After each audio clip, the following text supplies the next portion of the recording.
Vyote mmefika vizuri sana. Basi mimi watoto wazuri, nilikuwa napenda kusisitiza tuendelee kusali, tuendelee kuhudhuria mafundisho. Uzoefu umeonyesha watoto wengi mnahudhuria mafundisho ya komuni ya kwanza na kipaimara, mkishamaliza mnaacha kuendelea na utoto mtakatifu. Hapana, mnatakiwa muendelee na mafundisho ya utoto mtakatifu siku zote mpaka utakapofikisha miaka 15 unapoingia kwenye nini? Viwawa. Sawa Kanisa limeweka utaratibu kwamba hata mimi baba lazima niwe na chama changu cha kitume. Ninacho, kinaitwa chama gani? UWAKA, si ndio? Kwa wewe mtoto una chama chako cha utoto mtakatifu. Kwa kama ni chama chako cha utoto mtakatifu, basi hakikisha unahudhuria kwenye chama chenu, si ndio?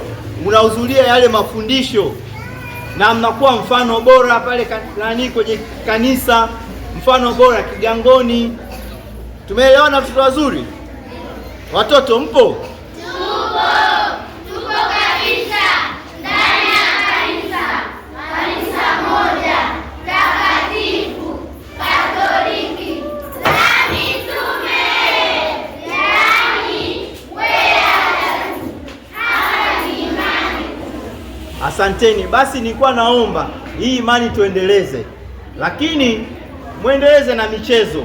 Tumeona kuna nyimbo mbalimbali, kuna ngonjera, tuna shairi, si ndio?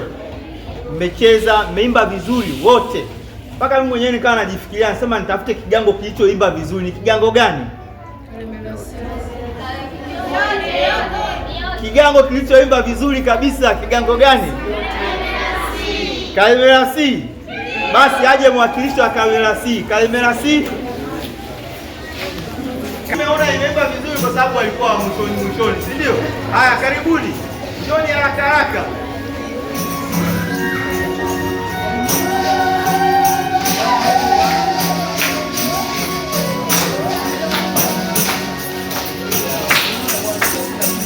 Kalemera C, mimi naomba niwape zawadi. Mtaenda mtagawana. Wale ambao hawajaja mtawalingishie. Wengine wafanya nini? Waje. Vizuri sana, endeni. Kuna kigango gani kingine kinaimba vizuri? Itobela. Itobela, karibuni. Hongereni sana Itobela. Mmeimba mmefika. Haya, zawadi yenu hapa wengine. Kigango gani kingine?